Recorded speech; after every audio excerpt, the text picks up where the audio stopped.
I'm Tony Adame with the Wichita Eagle. This is the VarsityKansas Big Show. I'm joined today by South Boys basketball coach Chuck Gunter. Chuck, thanks for coming out today. Thank you. You guys are 11-3, 7-3 in the City League. You're having a great year. We're going to get into that in a little bit. I want to get into a little bit of, this is your second year, and kind of your history with the City League is very interesting to me as far as, your dad, Chico, had you going to City League games when you were just, barely could walk, and maybe tell people a little bit about your kind of background with the league and how closely you are tied to it.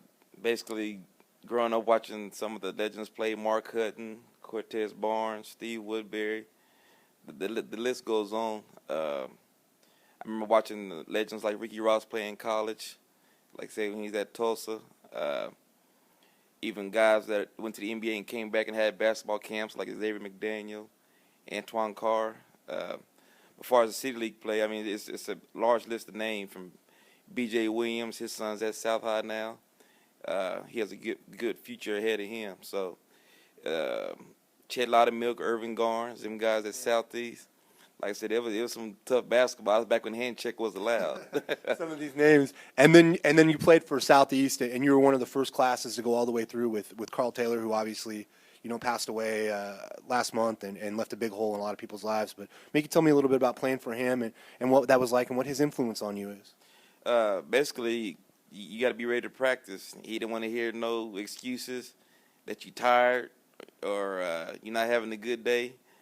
You better have a good day for that 2.5 to 3 hours of practice we had. Other than that, if you're having any problems, you can go in his office and talk to him about it. But other than that, basketball was basketball. Like I said, the academics were first. We had study hall a lot before we went to practice.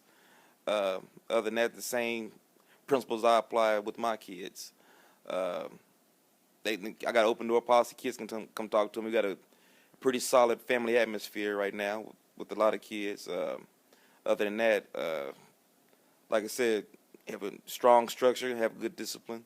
The same principles Coach Taylor applied back then, I'm enforcing now. And it's really working. You guys have won 6 straight. I said you're 7-3. You're in like that 4-way tie for second place in the City League. Tell me a little bit about your team. You got such a big week this week. You got games at Carroll and at East, and this is kind of like not defining the season, but this is a huge stretch for you guys. Yeah, and like I said, in the following week we got Heights. I mean, you talking about some solid programs, and like I said, and we still in the process of trying to find out which South team going to show up. Like I said, we got to have consistency is what I've been preaching at practice and before games and after games. Like I said, every team is playing us solid.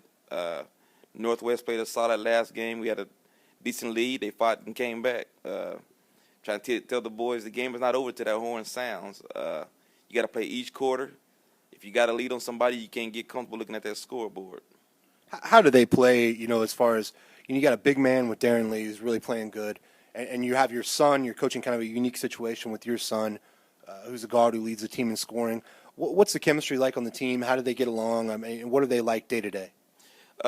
They get along very well. I'm very happy and pleased. They pick each other up. I mean, they butt heads every now and then, but a minute later they're picking each other up. So it just everyday practice. Everybody knows their role. We don't have nobody trying to do anything that they're not used to doing at practice. So, like I said, things we apply in practice, we try to go hard at it in the games. Obviously everybody knows that a long time ago, South was the dominant team in the state under Steve Eck, one of the big legacies, somebody who you actually played against when he was a coach there. What's the response been like from the school and the South community now that you guys are winning some games? I got to think that's kind of maybe picking spirits up a little bit, maybe getting a little more support. What's that been like in the community?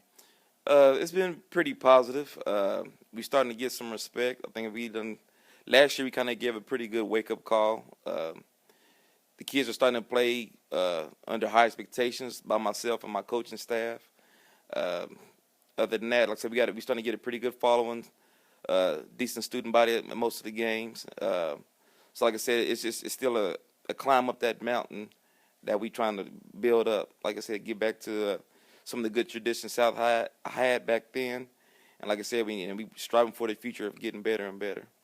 Thank you so much for coming out today. I really appreciate it. It's fun talking to you. Thank you. I'm glad to be here.